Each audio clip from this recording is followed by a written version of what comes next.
Tales of the Alkhalm Forest, Volume 4, comes out November 13th. So I'm going to introduce you to Hattie Brown, one of the witches of Crow. Hattie Brown, year 1477. The bell atop the old white church rang enthusiastically, beckoning all those wandering along the muddy street of the village to step inside. The weathered exterior of the building presented the image of an old-timey faith practiced habitually, and the wooden planks leading up the stairs through the front double doors showed signs of a devoted congregation. Large, black-feathered crows sat along the A-frame of the roof in a curious murder, spying on the village folks bounding in for their weekly worship. Loud squawks reverberated against the tree that stood to the side of the church. A ragged, ancient graveyard rested underneath with plentiful headstones marking the days of Crow's settlement.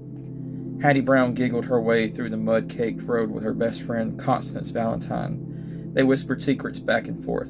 The villagers that passed often wondered if they were speaking of boys, politics, or something else none too decent. They received smiles from their elderly neighbors, but they occasionally were gifted with a nice big ugly scowl from some judgmental soul who was struggling to mind their own business. The girls did what was expected of them nevertheless, and rushed inside the church of the three gods of Alkhalm. Girls of beautiful, dark, ebony skin, Hattie and Constance belonged to the minority of Crow, the vast number of their compatriots being white of flesh. Hattie had long, dark, curly hair that stretched to the furthest reaches of her back. She wore a brown, green, and black colored tunic with black pants to match. Her fingers were decorated with an assortment of rings, a gold one with an image of the sun, a silver one with the image of a wolf, and a red ring with the image of a tree etched on its top. She also wore a chain of silver around her neck with a half-moon pendant, similar to those representing the goddess Luna.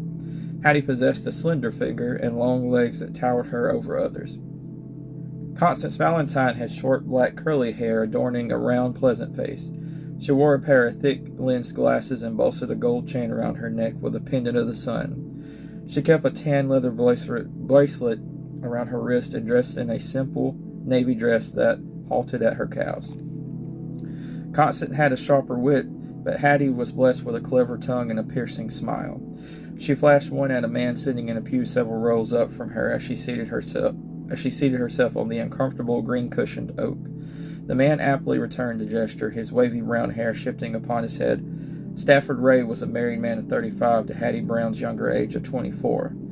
He was always kind to the woman, to which she did not mind in the least. He held a gaze unlike any other man in the village, his eyes shining pearls of blue. He was just as tall as her and was sculpted with a rugged, right figure that made Hattie's inside scream. The holiness of the church only heated her innermost thoughts. November 13th, Tales of the Alkhalm Forest, Volume 4. Buy to find out more. Thank you. Oh, and hasta luego.